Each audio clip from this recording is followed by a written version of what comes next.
प्रधानमंत्री प्रमुख सचिव प्रमोद कुमार मिश्र पुरी गस्तर आसी महाप्रभु को दर्शन करिसेंती। संध्या बेले श्रीमंदिर सिंहद्वार निकट में पहुंचवा पर पुरी जिलापाल एसपी श्रीमंदिर मुख्य प्रशासकों सह सेवायत मैंने स्वागत कर श्रीमंदिर भितर को दर्शन पाई नहीं। प्रधानमंत्री प्रमुख सचिव प्रमोद कुमार मिश्र रत्न सिंहासन में महाप्रभु को दर्शन करते। पर श्रीमंदिर भितर बेढ़ा परिक्रमा करने सह विभिन्न देवदेवी मंदिर को जाई पूजार्चना करते। तेबे महाप्रभु को दर्शन पर से गणमाध्यम को प्रतिक्रिया दे कहते बहुत दिन हम से महाप्रभु को दर्शन पाई नथिले। महाप्रभु को दर्शन पाई से बहुत आनंदित।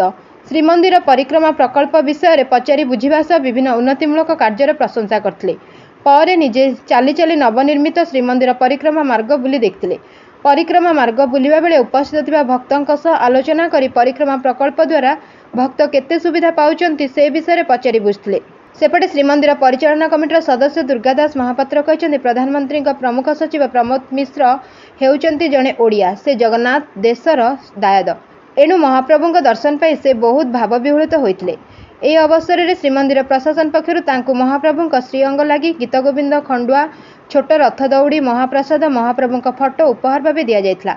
तेबे आगामी दिन में श्रीमंदिर परिक्रमा प्रकल्प आहरी अनेक कार्य हेब। भक्तों पर अभ्यर्थना केन्द्र, रघुनंदन पाठागार, भजन मंडप सहित आहरी अन्य आनुषंगिक सुविधा हेब बोली श्रीमंदिर परिचालना कमिटी सदस्य कहिसंती। Bureau report Ekamra news.